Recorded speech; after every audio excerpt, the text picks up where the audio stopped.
everyone, today we are here at the world's second tallest Hanuman statue, which is located at Paritala, close to Vijayawada. In this video, we are going to share our first impressions of the DJI Mini 2. Also, this is going to be our first flight ever since we purchased it from Singapore.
So after we posted a recent video about Singapore where we took this DJI Mini to SE, a lot of people have messaged us asking, is it safe to carry a drone to India, and what are the custom regulations, and do you have to pay any custom duty? So if you're carrying a drone that is less than 250 grams, then you should not have any problems at the customs, because as per the laws you are allowed to carry anything less than 250 gram.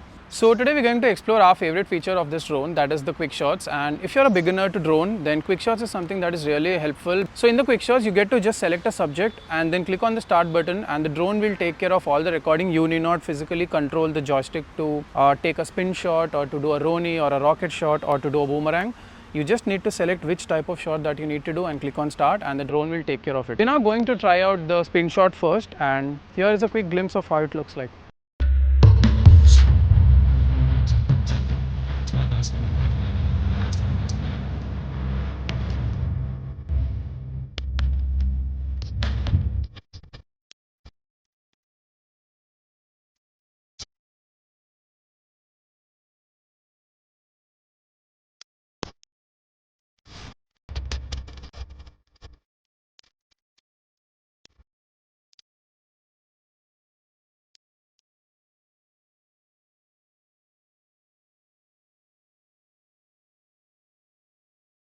So this drone comes with 3 flying modes, that is the normal, cinematic and sport.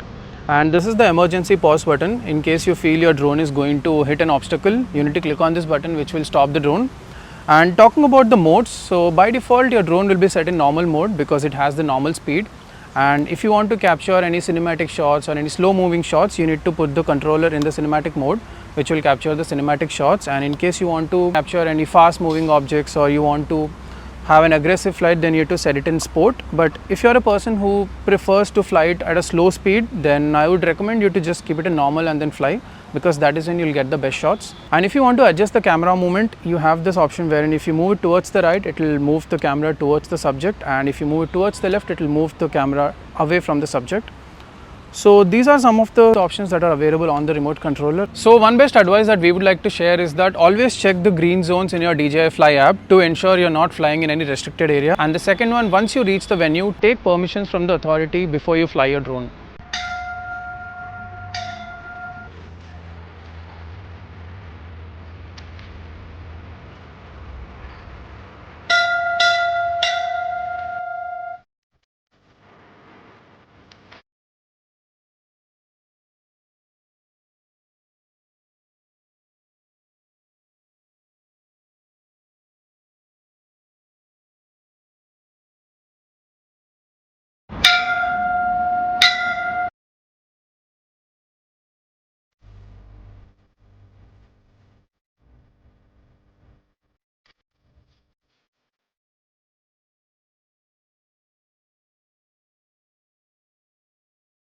If you like this video, please subscribe and hit that like button.